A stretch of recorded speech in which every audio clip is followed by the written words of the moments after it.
MIM नगरसेवक मतीन पटेलांवरील कारवाईवरून इम्तियाज जलील भडकले, म्हणाले न्यायाधीशांना हे मान्य आहे का? नारेगावमध्ये राहणाऱ्या लोकांना मी धन्यवाद देतो, त्यांनी कारवाई शांतपूर्ण होऊ दिली. महानगरपालिकेने जी कारवाई केली त्याला शांततेने प्रतिसाद दिला. मतीन कुटुंबीय यांनी फुलांचा वर्षाव केला, तो त्यांना मान्य नव्हता, त्यांच्या अन्यायाला होता. मीडियाचा रोलसुद्धा निंदनीय आहे.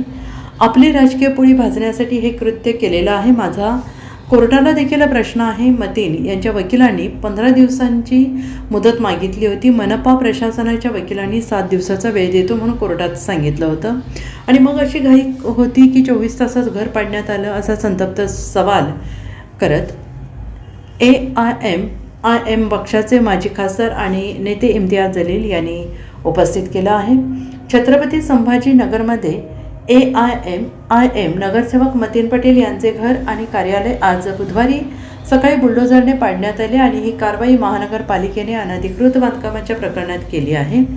नाशिकमधील TCS कंपनीतील अत्याचार आणि धर्मांतर प्रकरणातील आरोपी निदा खानला 7 मे रोजी छत्रपती संभाजीनगर येथून अटक करण्यात आली होती. मतीन पटेलने तिला आपल्या घरात आश्रय दिला. त्यानंतर 9 मे रोजी महानगरपालिकेने अनधिकृत बांधकामाबाबत नोटीस बजावली होती आणि 72 तासात उत्तर मागितले होते. आज मतीन खानच्या त्या घरावर देखील बुलडोझर चालवण्यात आला. एकंदरीत या प्रकरणावरून इम्तियाज जलील यांनी पत्रकार परिषद घेत या प्रकरणावर भाष्य केलं आहे. Bureau report SPN Marathi.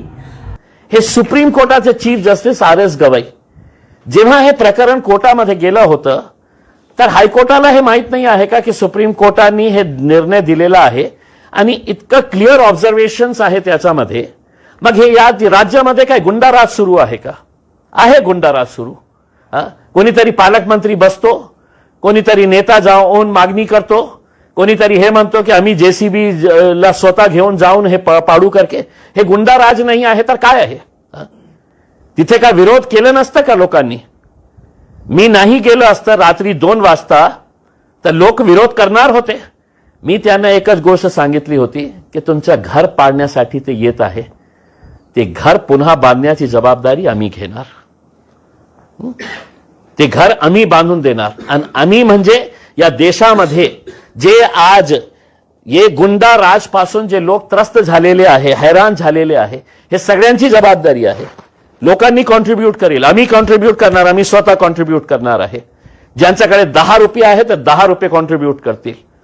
कारण सरकारला आम्हाला एक मेसेज द्यायचा आहे की तुम्ही या गुंडागर्दी करून एक घर पाडू शकता. घर बांधण्याची ताकद हिम्मत आमच्यामध्ये आहे आणि ज्या माणसाचा तुम्ही घर पाडलेले आहे ते आत्तापर्यंत त्याला दोषी ठरवण्यात आलेला नाही आहे. दुर्दैवाने कोणी दोषी ठरवलेले आहे आपल्यालाही माहित आहे आणि आपण सुद्धा याच्यामध्ये दोषी आहे. या देशामध्ये जे काही चाललेलं आहे याच्यामध्ये आपलाही सहभाग इतकंच मोठा आहे. या देशातल्या मीडियाला जे आज त्यांना प्रश्न विचारत नाही आहे, का तुमची हिंमत झाली नाही आहे की म्युनिसिपल कमिशनरला प्रश्न विचारण्याची की हे माणसाचं घर तुम्ही काय एकटं आहे, एक घर आहे या शहरामध्ये? 40% इलिगल कन्स्ट्रक्शन, त्याच्यामध्ये अनेक किती असे घरं आहे जे भारतीय जनता पार्टीचे निवडून आलेले कॉर्पोरेटर्सचे आहे. हे डॉक्युमेंट्स आहे आमच्याकडे.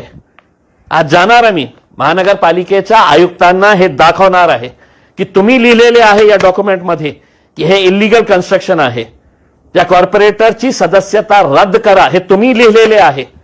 मार्चचा ऑर्डर आहे तुमचा, मग का करण्यात येत नाही याच्यावर कारवाई? की फक्त तुमची सरकार आहे?